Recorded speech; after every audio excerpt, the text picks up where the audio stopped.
It's a remarkable piece of footage. If it's a hoax, it's very well done. If it's not, then I would say it's probably revolutionary. It's a fake, in my opinion. If you continue to ask questions that are out of bounds, I won't hesitate to terminate this interview. This is powerful because this is not a staged event. This is real.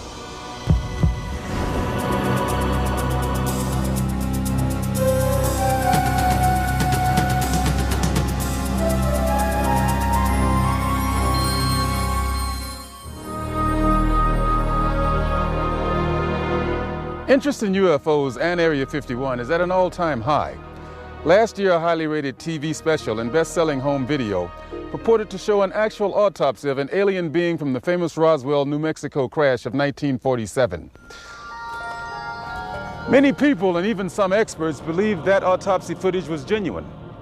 If that was indeed the body of an alien being from another world, could the footage in this program be the world's first hard visual evidence of an actual living and breathing alien being? An alien being communicating in an interview with a highly covert arm of the U.S. government? If the footage we're about to show you is genuine, then this could very well be the most important video in the history of mankind, proving once and for all that we are not alone.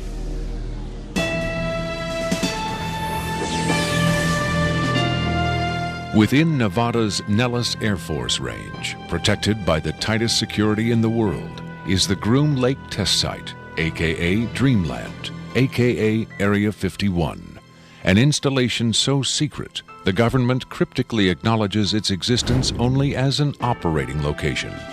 Until recently, the military flat out denied the presence of such a base.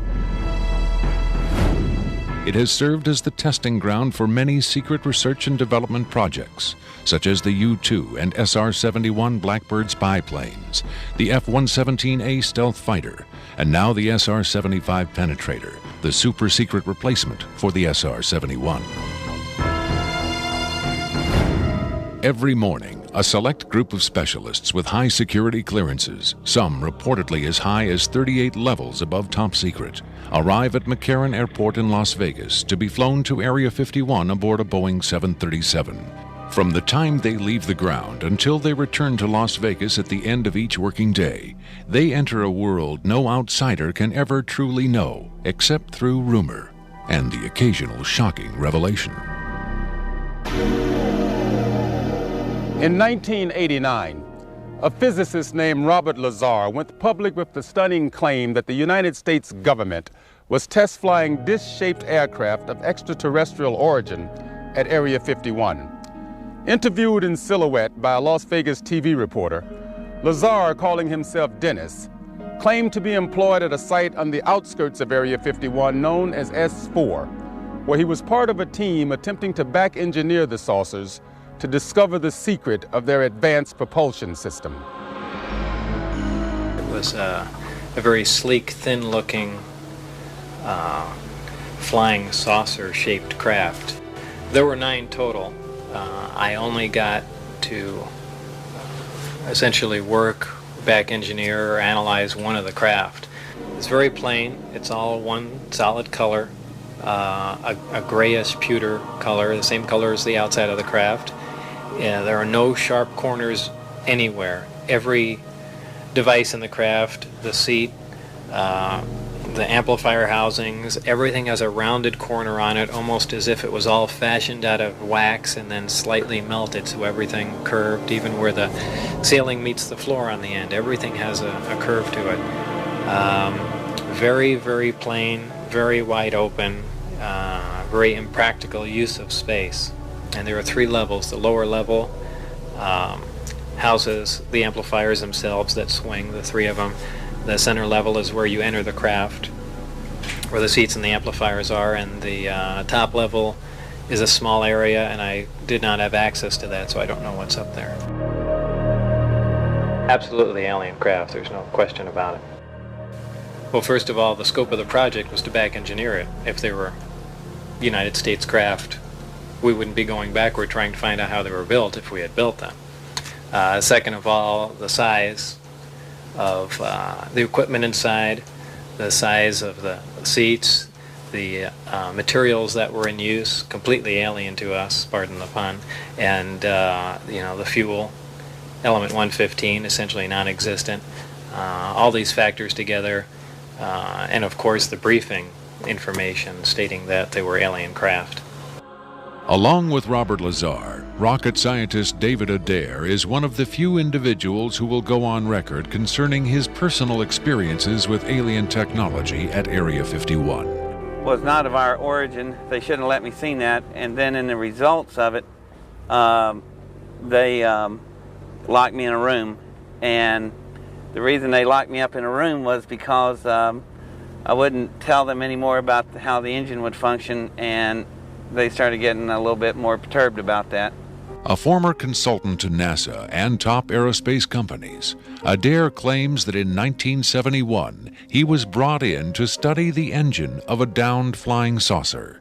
What I was looking at was a technological marvel of its time, and it was a magnificent thing to see sitting there, and the whole situation just started really getting me more angry than anything, because the fact that they could sit on such a hunk of technology and not tell us about it.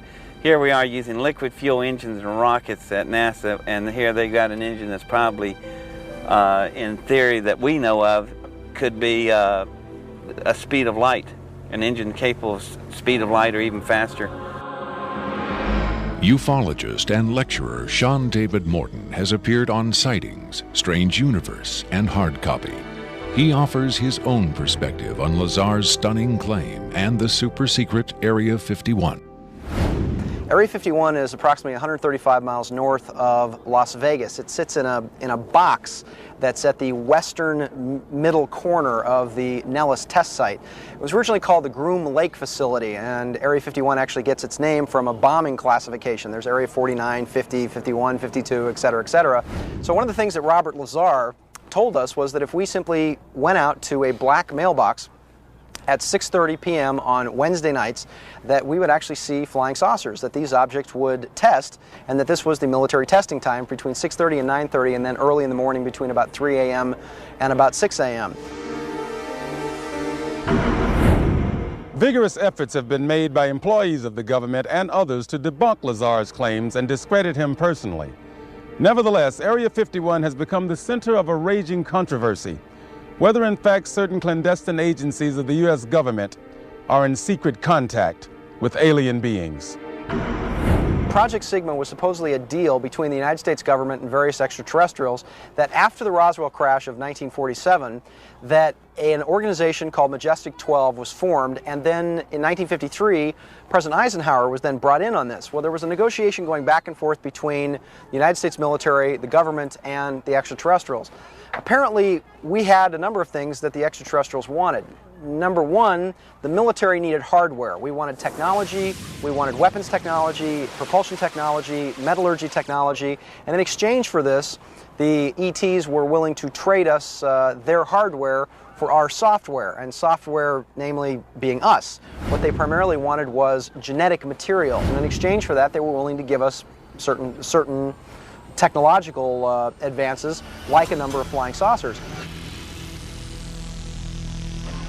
It is out of Area 51 that the tape we are about to show you was supposedly smuggled. On Friday, July 26, 1996, the offices of Rocket Pictures, a producer-distributor of motion pictures and television programs, received a phone call. A male voice, identifying himself only as Victor, claimed to be in possession of a videotaped interview with an extraterrestrial being. Tom Coleman, president of Rocket Pictures, was intrigued enough to take the call.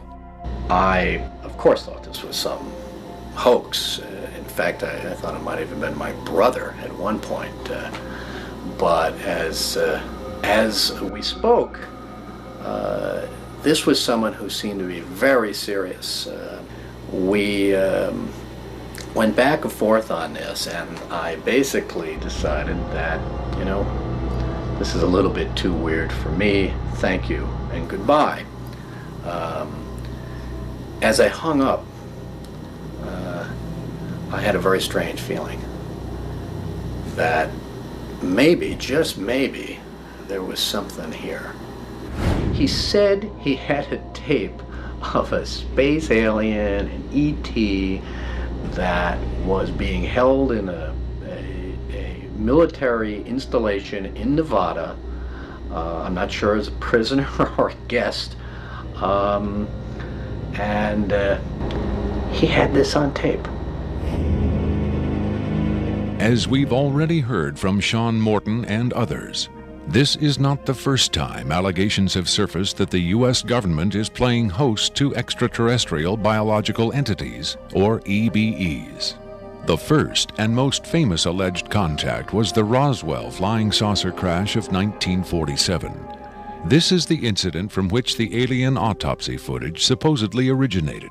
But there have been persistent rumors that not all of the aliens retrieved from the Roswell crash were dead. The final fate of the survivors, if any, is unknown. 2 years later, however, in 1949, another alien is reported to have survived a saucer crash, and this being, known as EBE-1, was taken into custody and kept at a safe house. EBE-1 supposedly suffered from chronic health problems, which the doctors of the time were helpless to treat. According to a controversial, possibly fraudulent briefing document dating from the Jimmy Carter administration, EBE-1 was interviewed by means of pictographs, from which it was learned that he came from the Zeta Reticuli star system. Can we eliminate one or more of these categories from discussion? The laborious process of developing a set of symbols that could be used and understood by both human and alien amounted to the creation of a new language. If such an effort was made, it represents the greatest achievement in linguistics since the deciphering of the Rosetta Stone.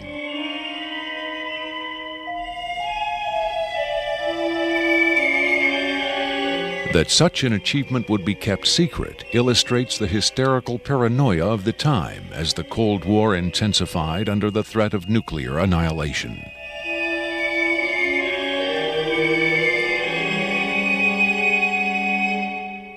The so-called Carter-Aquarius briefing document states that EBE-1 died of unknown causes on June 18, 1952.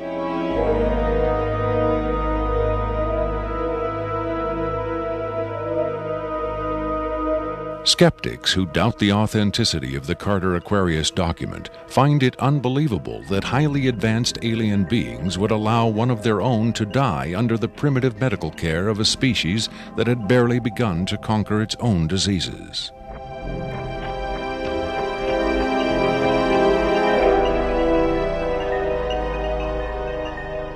But as we will hear, there are those who claim that to the aliens, death is not a final end to be feared, but a mere transition. It was in the late 40s and early 50s that the U.S. government's policy toward UFOs was formulated. Publicly, there was Project Blue Book, which made a great show of gathering data on all the major UFO sightings, finally declaring them all to be hoaxes, mass hysteria, or swamp gas. But secretly, there may have been another policy at work. Over the years, several documents have come to light which seemingly confirm that a clandestine group, Operation Majestic 12 Group, aka MJ-12, was formed by special classified presidential order on September 24, 1947, for the express purpose of gathering information on UFOs and extraterrestrials, while at the same time keeping such information not only from unfriendly powers, but from the American public as well. If indeed Area 51 has become the nation's repository for alien technology and possibly alien visitors, then the extra-constitutional justifications for such secrecy were developed in the MJ-12 Group's planning sessions. James B. Forrestal, Secretary of Defense under President Harry Truman, is widely accused of being the mastermind behind the creation of MJ-12. Once created, Majestic may have expanded its mandate beyond what Forrestal had intended. Whatever secrets Forrestal may have known concerning flying saucers and alien visitors, that knowledge died with him when in 1949 he mysteriously plunged to his death from a window at Bethesda Naval Hospital. Though he was being treated for depression, many UFO researchers doubt that his death was a suicide and point to the sinister workings of the possibly mythical MJ-12, which in their hypothesis may have been protecting its secrecy from a man who had come to believe the people had a right to know. As late as 1989, according to Bob Lazar, the identification badges at Area 51 read MADGE for Majestic. In December 1994, a document purporting to be the Majestic 12 Group Special Operations Manual was leaked to a noted UFO researcher. It contains the following directive under the heading Isolation and Custody. EBEs will be detained by whatever means are necessary and removed to a secure location as soon as possible. There follows this disturbing amplification. Although it is preferable to maintain the physical well-being of any entity, the loss of EBE life is considered acceptable if conditions or delays to preserve that life in any way compromise the security of the operations. From the beginning of the UFO age, it seems, secrecy was always the government's prime directive. In 1988, another anonymous government source, codenamed Falcon, claimed that a second extraterrestrial biological entity, EBE-2, voluntarily became a guest of our government, allowing himself to be examined and interviewed. In this scenario, Area 51 became, for a time at least, a sort of extraterrestrial embassy, the setting for mankind's first attempt at diplomacy with beings from another world. Different sources disagree as to how communication was established.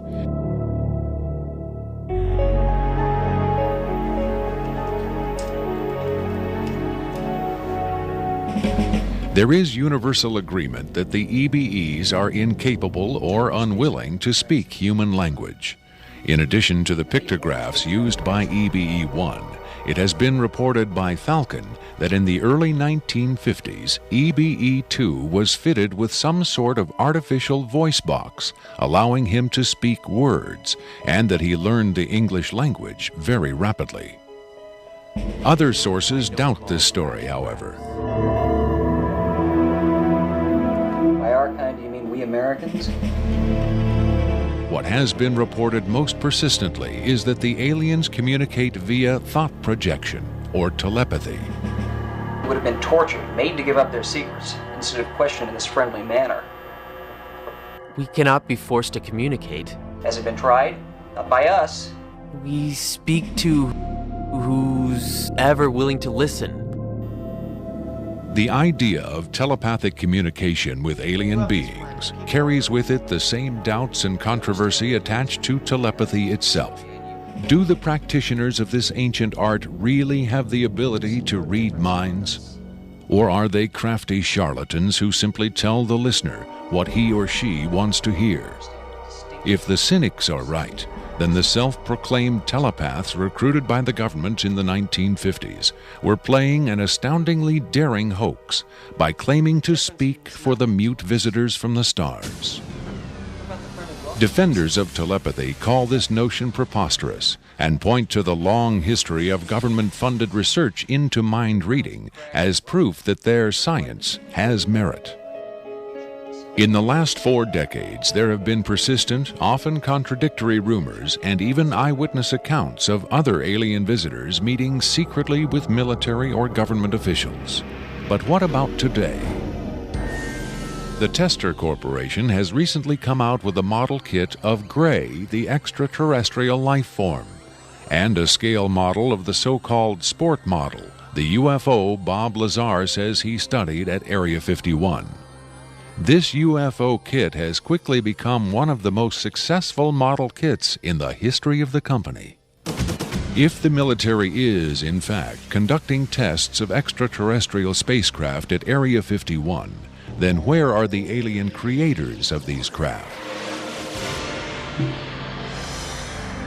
In his first TV appearance under the pseudonym Dennis, Bob Lazar was asked if there are living aliens at Area 51. Clearly nervous, he evaded the question by saying, quote, "I really want to steer away from that right now," unquote. In subsequent interviews, however, he admitted catching a glimpse of two scientists talking to a strange short figure with long arms. He also reported seeing several documents that seemed to contain first-hand information on alien civilizations. Lazar is skeptical of a claim made by Falcon that a group of EBEs have been given complete control of a separate base within Dreamland. But he does admit having read a report of a tragic misunderstanding between military personnel and alien beings in the late 70s. Lazar states that it had to do with bullets the MPs were carrying, and that the bullets might explode, possibly due to a field the aliens had generated in that area. This encounter supposedly resulted in the deaths of all the humans involved by head wounds. But if there was ever a large-scale alien presence at Area 51, Lazar saw no evidence of it doing his work at S4 in the late 80s. Is it possible that the deadly misunderstanding of 10 years earlier brought human-alien cooperation to an end?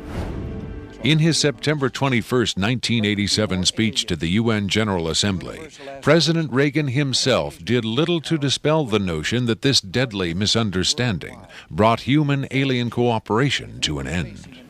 In our obsession with antagonisms of the moment, we often forget how much unites all the members of humanity.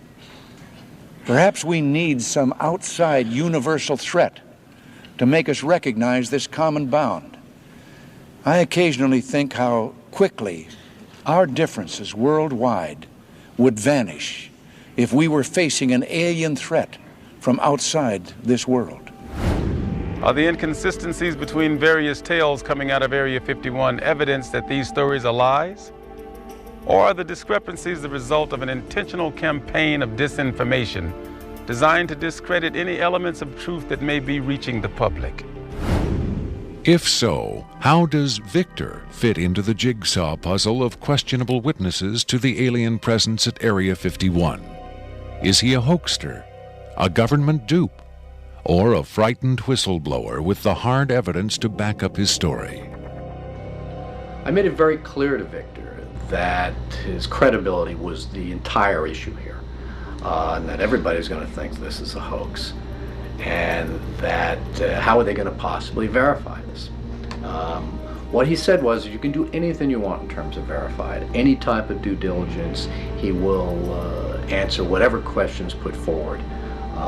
We could do whatever type of checking. We could bring in experts. We could have the tape tested. We could, in fact, he encouraged all of these aspects.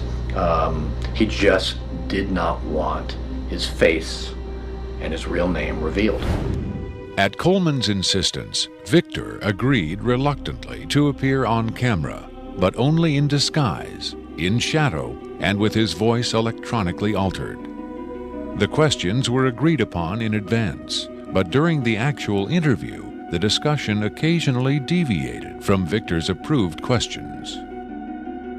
What is your occupation at Area 51? I won't answer that. I have had reason to be present at Area 51, but I'm not going to clarify whether or not I was there as an employee. Are you saying you were there as a visitor? I'm not going to specify why or in what capacity I was there, only that I was there. Can you tell us how many times you were there? When I agreed to this, my fundamental ground rule was that I would not be asked to divulge personal data that might help pinpoint my identity. If you continue to ask questions that are out of bounds, I won't hesitate to terminate this interview. Are you saying that the number of times you were present at Area 51 is enough to pinpoint your identity? Any specifics will narrow the field of suspects. Of course, I could lie. Let's say I've been there 47 times, or anyway more than once. Let's turn to the tape itself. The copy you've supplied is not the original tape. No. Was the original at Area 51 when you copied it? That's out of bounds. Is it fair to assume that the copying of tapes at Area 51 is heavily restricted? You can assume anything you like. I would say that's a fair assumption. That's obvious. I will say that this tape was copied under special circumstances. Otherwise, copying it would have been impossible. Can you be more specific? More specific? Okay, I'm sure they've figured this much out already. Recently, there was a wholesale transfer of video documentation from analog tape to digital disk storage. In a couple of instances, this allowed data to leak from a highest security system to a less high security system. Even so, this particular tape was the only... I think that's about all I'll say about that. Was there something about this particular clip that made it more accessible to be copied? Not necessarily, no. Was there something about the content that caused them to file it differently or give it special handling? This interview was terminated. The interview resumed only after a discussion of the ground rules. Have you personally seen the alien being that appears in the tape? Yes, I have, but I stress I was not necessarily present at the interview session that appears on the tape. I'm not going to be specific. I may have encountered the being at another time. What can you tell us about the alien interview we're about to see? This one is rather recent, very late in the series. The interview process has been ongoing since the being arrived, which was in 1989. Approximately twice a month, they sit it down for a session that generally lasts from 3 to 5 hours. If they try to go longer than that, or if they schedule the sessions more frequently, the being becomes unresponsive. There's a fair amount of infighting among the scientists from different disciplines to get their questions asked. What has the alien revealed? Various minor technical details of the saucers. The physicists and engineers are frankly frustrated. They feel the being is withholding information. Possibly concepts are getting lost because all the information has to come through a telepath. But also it may be that the bulk of their scientific knowledge is just too advanced to be translated into our primitive conceptual framework. It's analogous to if a human scientist were to try to translate quantum mechanics into the grunts and screeches of a chimpanzee. That's not a very flattering comparison. Frankly, there's a high attrition rate for scientists in the program. You'd think they'd be energized by the challenge, but a lot of them take the ego deflation very hard when they find out not only how much they don't know, but how much they aren't even capable of understanding. What else has the alien communicated? Oddly enough, the being seems to have a much easier time communicating spiritual concepts.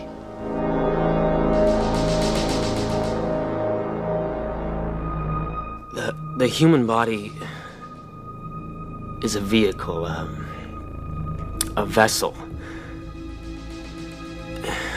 And the vessel must be maintained to serve the spirit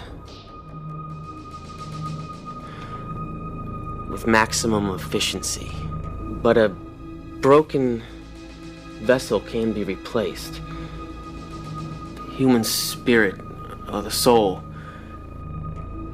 can have many vessels. Is the process natural or technological?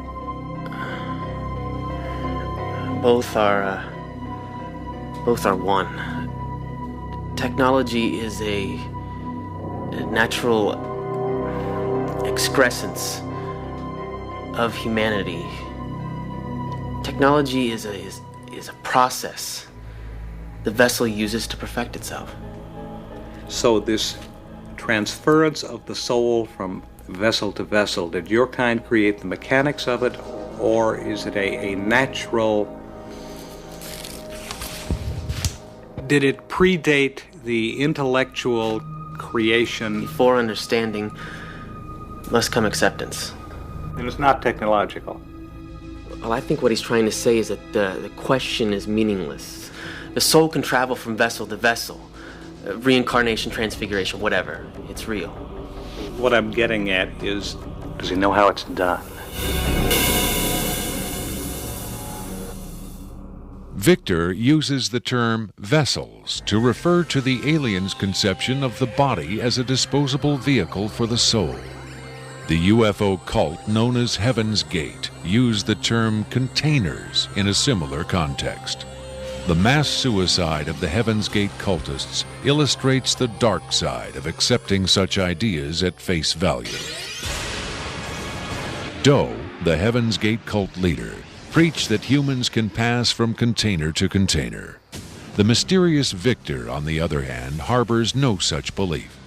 In his interview, recorded months before the Rancho Santa Fe tragedy, Victor made his attachment to his own earthly vessel abundantly clear. And let me just state here publicly, to head off any clever ideas anyone might be having, I have never been, am not now, and never will be suicidal. But how would the public know if something happened to you, since we don't know who you are? I'm taking care of that, trust me. If something happens to me, if I die, people will know who I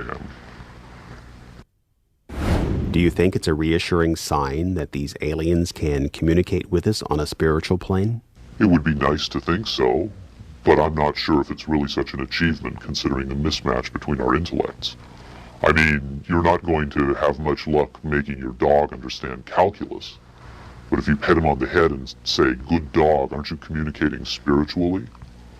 And doesn't the animal control officer say, "Good dog," when he comes to put some poor stray to sleep? Doesn't the vet try to reassure the animal just before he spays it? When you're dealing with beings whose intellect is so far beyond your own, I don't think it's safe to assume they have your best interests at heart. What about the content of the tape segment you brought? As I said, this is late in the series. In fact, it's quite close to the end. Because of his unwillingness to reveal his own identity, Victor's story stands or falls on the credibility of the tape he supplied.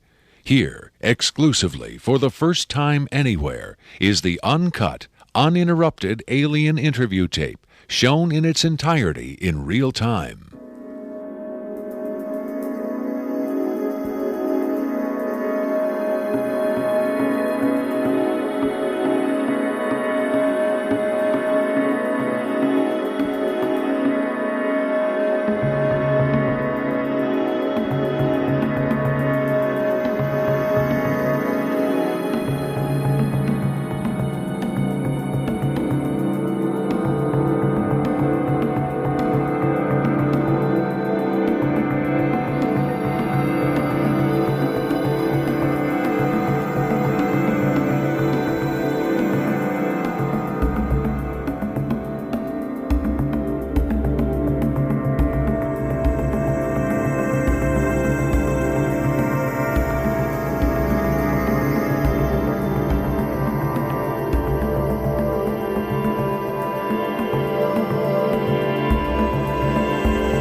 You removed the soundtrack from the tape before you turned it over to this program.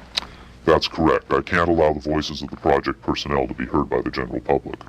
There's a very good chance their family or friends on the outside might recognize them. Isn't your purpose in releasing this tape to expose Area 51 to the world? My purpose is to expose the existence of the aliens, not compromise these individuals. I made the decision to come forward. I'm taking precautions to protect my own identity, and I don't think it's fair for me to put these others in danger of exposure. In any case, the interview on the tape went nowhere. It was interrupted, as you'll see. Can you describe for us what we're seeing? All right, we're looking at the interview suite at S4. It's kept dark for the comfort of the aliens. The figure who is just barely visible in the left foreground is the telepath, and behind the camera is a raked seating area for observers. Although in this case, I believe the only other person present was a military aide. The alien is seated behind a glass partition in a biocontainment area, which is maintained at biosafety level 2, the lowest designation. That's primarily for the protection of the aliens, not us. The theory is that if they were going to infect us with an alien bug, it would have happened 50 years ago. In fact, all the indications are the aliens eliminated microbial and viral life from their own ecosystem long ago. They aren't susceptible to our diseases directly, but it has been shown that microbes can reproduce and form colonies within their respiratory systems, which tends to exacerbate the debilities they seem to suffer anyway in our environment. In fact, you can see here the alien is beginning to flag. The interview was not going well. The telepath was trying to clarify some points from a previous interview, but he wasn't receiving coherent responses. As you can see, the being is in real distress. At this point, the telepath is sending out a message to the medical staff. He's trying to communicate with the alien, but he's getting no response.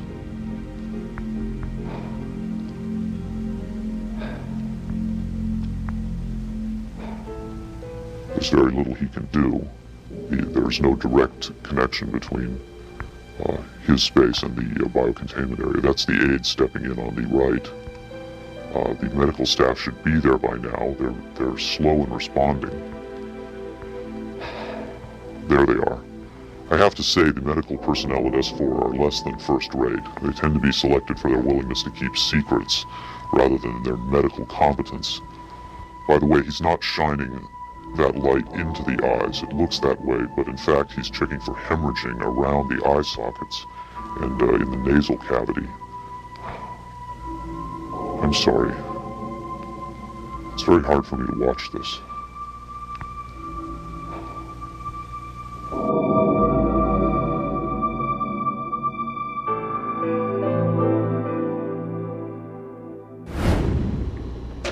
You're asking me if I think this is real?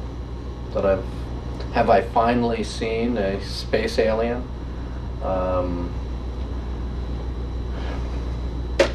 I don't know. But I do know this. I know that this is not a tricked up version like the alien autopsy. It doesn't attempt to distract you away from the alien. It doesn't have that cinema verite, black and white. It doesn't go to great lengths to try to fool the audience. It's straight ahead. It's an alien on tape. Pretty much the way you'd probably film it. But the point is this. What if it is real? In evaluating the authenticity of the alien interview tape, the logical place to begin is with the videotape itself. What can the technical details of this recording tell us about its origin?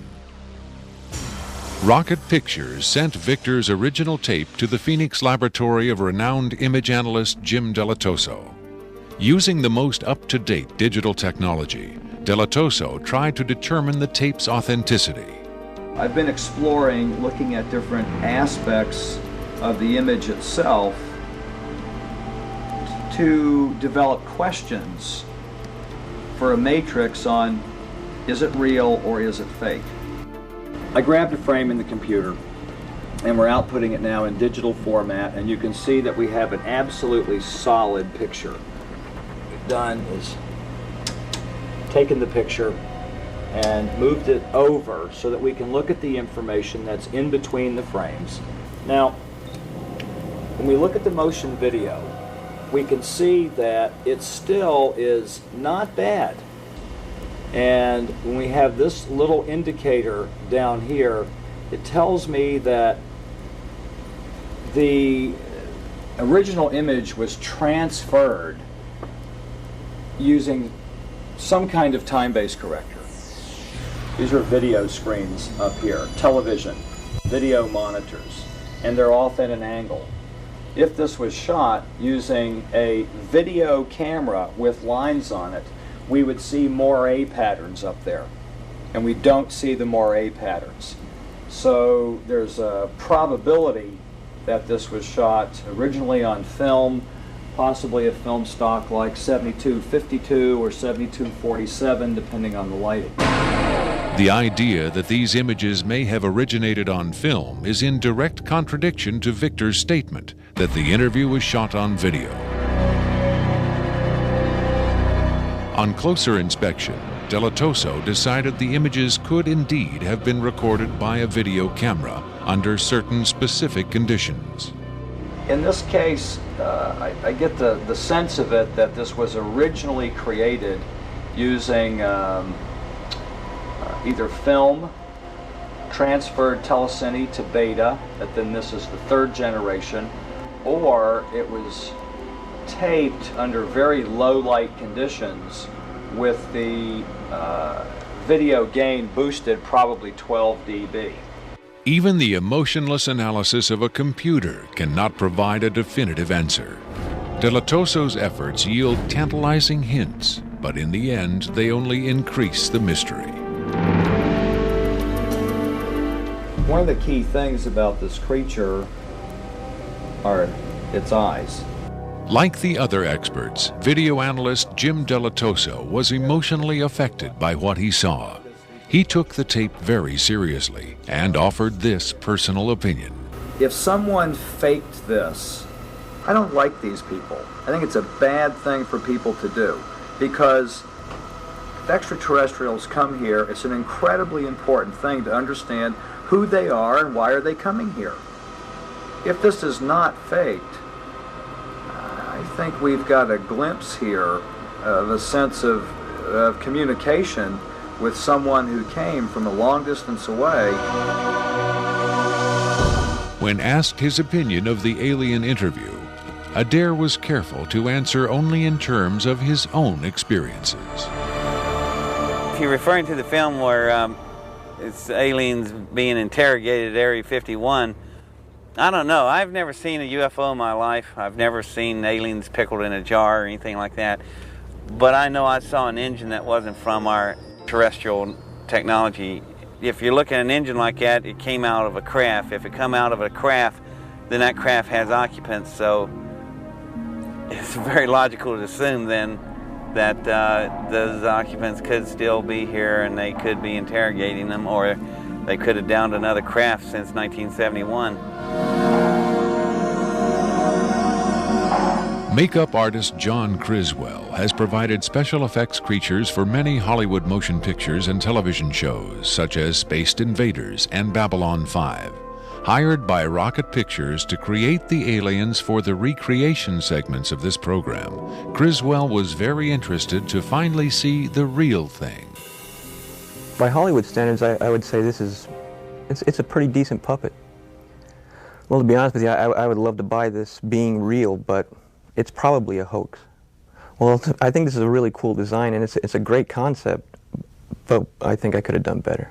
Whoever did this, I mean, they could have a job in Hollywood in a minute, no problem. This one has a much creepier quality than the alien autopsy tape, I think. That one I definitely didn't buy just because of the way it laid on the table. There was a couple of things. This actually, whoever did this was, or if someone did this, they were very clever because it it hides a lot of stuff. So that's what makes me kind of disbelieve it a little bit. But, you know, who knows? Criswell thought the alien exhibited movements that would be difficult to fake. There are moments when this looks very real, and I don't know how they did certain little things about this. So right when I would say that it's definitely a puppet, he moves a certain way, or he'll lift up in the frame and all that, and all these little things are important to the, you know, to the character of it. Academy Award winner Rick Baker is one of Hollywood's reigning masters of makeup effects. He transformed Eddie Murphy into a 300-pound man for The Nutty Professor and has created monsters for countless films, including An American Werewolf in London and the UFO-related Men in Black. Baker dismissed the tape as a fake. Yeah, this doesn't fool me. I don't buy this. I think this is a puppet, and you've got a table in the foreground that's hiding the rest of its body. You've got some kind of, whatever that instrument is in the foreground, it's hiding. It's also lit very mysteriously. I think if you were going to record this alien, you would want to see it, and you wouldn't want to hide it behind a table, and you would light it in a way that would show up much more than this. This particular movement, this head-jerking movement here especially, looks very puppety to me. It looks a little overdone and very much like a guy with his hand inside this thing maneuvering it. I guess he's supposed to be ill here. Is that what's going on? It just looks like they went to a great deal of effort to hide as much of the anatomy other than the head on this puppet, and I just don't buy it. I would be willing to stake my reputation on the fact that I think this is a hoax. It's very interesting to see them. In Baker's opinion, there was no controversy at all. It's a fake, in my opinion. We could build better. We have built better. UFO expert Robert Dean, on the other hand, had no doubt whatsoever that the tape was authentic. This is powerful because this is not a staged event. This is real. In the 1960s, Robert O. Dean served as an Army intelligence analyst at NATO headquarters in Europe, where he claims to have seen first-hand evidence of alien beings and their artifacts. Retired from the Army, he is now a highly regarded UFO researcher and analyst. Dean was asked to view the tape and offer his expert opinion. They're treating him like a piece of livestock, wiping his lips. Calling on his own first-hand experience for comparison, Robert Dean was stunned and moved by what he saw. That breaks my heart.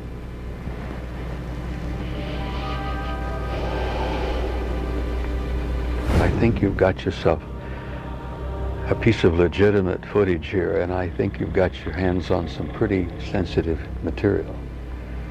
I don't know how the hell you got this. I don't know who you got it from, and frankly, I don't want to know who you got it from. But you got yourself a tiger by the tail with this footage. I would say, and I know that that's one of the things you ask of me, is that you've got yourself some legitimate footage of one of the little guys being interrogated and filmed. And there's a reality to it, and there's a sensitivity to it that literally breaks my heart. But I tell you very strongly, you've got something here that is very sensitive. Well, I know that the level of classification on this kind of a thing is so far damned above top secret that you can't imagine how sensitive this kind of thing is, and how delicate it is, and how tightly the government sits on anything like this. Sean Morton looked for clues to the tape's authenticity in the technical details of the interview's setting. Okay, there's a couple of interesting things about the tape right off the bat. Morton tried to decipher the time code at the bottom of the screen. First off, what you're looking at in the time code is DNI's Department of Naval Intelligence. So Department of Naval Intelligence, this would probably be a file number 27. It could be a security level, however, because security levels are supposedly go up to Q36, or the highest ones that we know about. The first interesting thing about that is that I'm noticing what looks like a medical monitor, and look at how slowly and erratic the heartbeat is. The heartbeat is literally 1, 2. It's very, very erratic, and it looks as though the heartbeat being as erratic as it is only about, from counting that, it looks like it's about 30 a minute or so. Morton suggested an alternate explanation for the video's dim lighting. One of the unusual things about most of these particular race of aliens is they are very, very sensitive to light. So a lot of these interviews are conducted in very darkened rooms. To Morton's eye, many features of this alien dovetailed with accounts of other first-hand contactees. Another strange thing about the physiognomy of these creatures is, as well, is if you will notice that the neck itself is not at the back of the head like a human being is. The neck is actually in the center of the head, which is what actually gives it problems holding its head and its neck up. Whatever this is, it's being taken, the interview is actually being done through a piece of glass, which is probably something somebody faking the photographs probably wouldn't think about.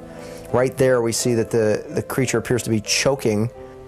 The dark eyes, in many cases, are actually a form of lens that guards the creature against untoward sunlight. It's a remarkable piece of footage. I mean, it's very, very, very, very interesting. If it's a hoax, it's very well done. If it's not, then I would say it's probably revolutionary. Another expert who was asked to examine the tape was Michael Hesseman, one of Europe's leading UFO researchers and author of the international bestseller Beyond Roswell. When I got the first information about the alien interview footage, and when I saw the first picture, I said there might be a connection to a real incident. Hesseman was intrigued both by the alien's appearance and by Victor's claim that the being arrived at Area 51 in 1989. If it is authentic, it might be the most significant film ever published, ever shown on television. For several years now, Hesseman has been investigating reports that the South African Air Force shot down a flying saucer in the Kalahari Desert in 1989. According to Hesseman's sources, 2 survivors were retrieved from the downed saucer. One was sent to Wright-Patterson Air Force Base in Ohio, and the other to Area 51. The extraterrestrial in Victor's tape bears a striking resemblance to descriptions of the Kalahari ET, and the timing of its appearance at Area 51 is consistent with the South African incident. If you see the drawings we have of the Kalahari alien and the descriptions we have, it seems to be the same being. And the Kalahari incident puts the alien interview footage into a context and gives it at least a probability that it might be real. It might be the real stuff, we just don't know. Whitley Strieber, best-selling author of Communion, claims to have had numerous personal contacts with alien beings.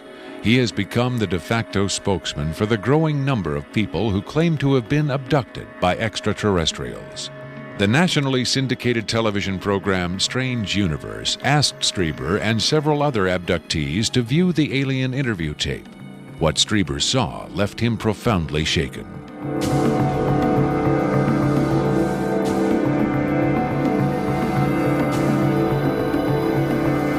Strieber would not agree to be interviewed on camera for this program, but on Strange Universe, he had this to say.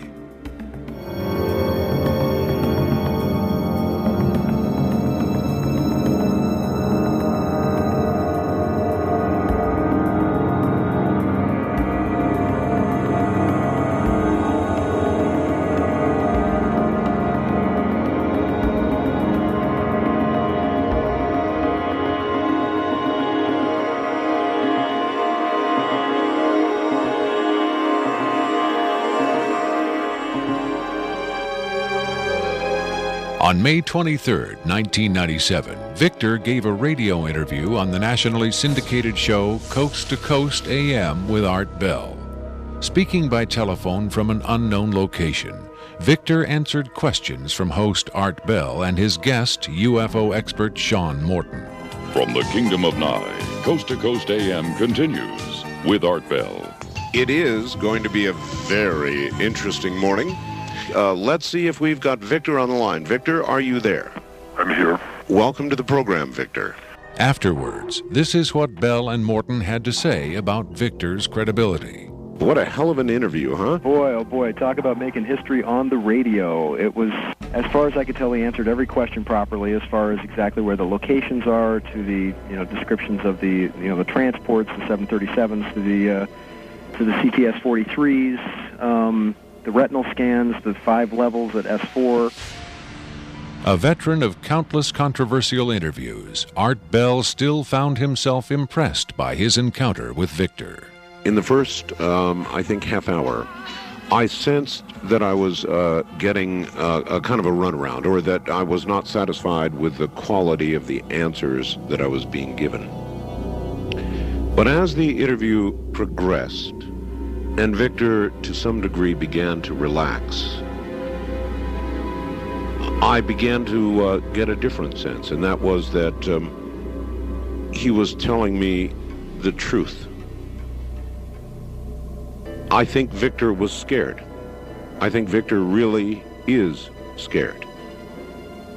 And so my judgment of the interview after about the first, maybe 20 minutes, half hour, is that we began to get some real information. It was a significant milestone. There's no question about that in broadcasting.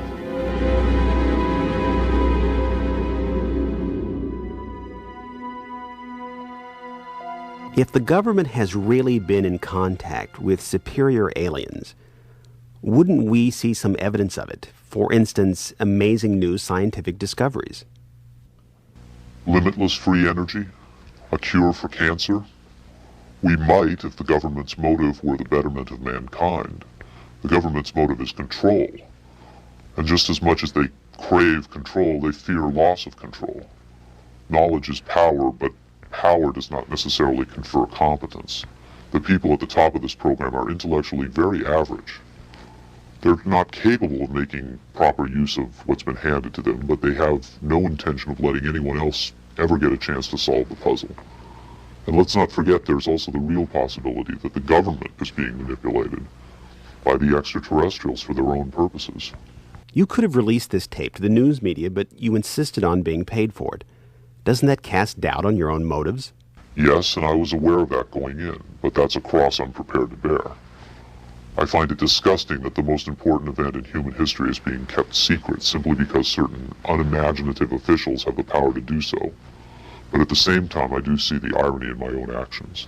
All I can say is, had I had the choice, I would not have insisted on profiting from this revelation. But since by lifting this veil, I've endangered not only my career, but possibly my life, I felt the need for some small measure of monetary freedom to deal with any eventualities. And let me say, I could have demanded significantly more money than I did if I had been willing to compromise my anonymity.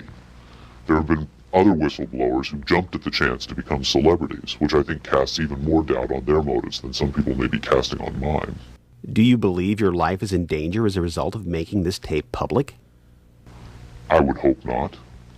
I would like to think my government is a little more civilized than that, but at the same time I don't intend to give them the chance to prove me wrong. At any rate, to a certain extent, I'm counting on being disbelieved. Obviously, they would like me to be perceived as a hoaxer. If something were to happen to me, if I should die suddenly in a freak accident, it would obviously lend credence to my story, and I assume they understand that and will act or not act accordingly. Why should anyone believe this tape is authentic? Use your own judgment. That's all any of us can do. There's been so much secrecy and disinformation over the last 50 years that it's become impossible to prove anything in the face of official denial. Of course, the flip side is nobody really believes anything the government says. Robert Dean heads a growing movement lobbying Congress to release former NASA intelligence and military officials from their security oaths so they can talk openly about U.S. involvement with UFOs and aliens. As early as '49, your government knew we were dealing with extraterrestrial intelligence. And then it sort of, flew up more and more. Every year there were more discoveries, more conclusions, more contacts. And as you probably know, we have indeed retrieved crashed hardware, and we have reverse engineered it, and we have indeed been flying some of that hardware in this base not too many miles outside of Nellis, near Las Vegas. Dean believes the time has come for the government to tell the people what it knows. The truth has got to come out. We're over 30 years too late. The people not only have a right to know, they have a need to know. And damn it, I stand in this belief, and I will say this and stand by this till the day I die. Congress has the responsibility, Congress has the obligation to the people, to the Constitution, and to the nation.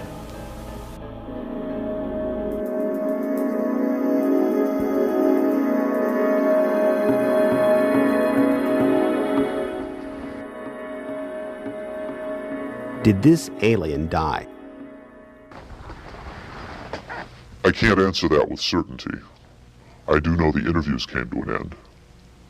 Whether the being died or was retired, and I don't mean that in the spy thriller sense of having it killed, I mean retired from the interview process. I just don't know. I'm fairly certain it didn't go home, at least not in the physical sense. But these beings, they don't seem to be very concerned about dying or avoiding death. Why do you think that is? Maybe they know what comes after death with more confidence than we do. Maybe there's another vessel waiting for them on the other side. The other side? Yes, which may in fact be where they come from in the first place. I've heard the claims that they come from Zeta Reticula or the Pleiades, but it hasn't been established that they come from out there at all. Their saucers may not travel through space as we know it. They may fold in from another dimension, another reality. You make them sound almost supernatural, like angels or devils. Supernatural is just a term for aspects of nature we don't understand. For many people, they certainly do serve the functions of both angels and devils, forces we can't comprehend. Have you had enough of me? I think I've earned my money.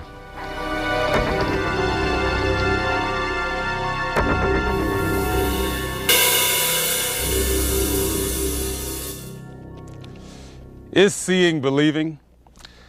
Can the images on this little tape really be what Victor claims? To even take the question seriously requires a belief in the possibility of wonder, a willingness to accept an almost unimaginable truth. It's far easier and safer to label it a hoax. I'm standing on Nevada Highway 375. America's official extraterrestrial highway, redesignated last year by the legislature in acknowledgement of the worldwide fame that has become attached to this desolate spot. Beyond those mountains is Area 51, the most widely discussed secret place on Earth. Whether as a hoax or a mind-expanding revelation, this alien interview is now a part of the Area 51 legend. There will come a day when the secrecy at Area 51 ends. When that day comes, then we will know whether this tape was real and what the true motive was for its sudden appearance. Until then, we can only speculate, investigate, and hope.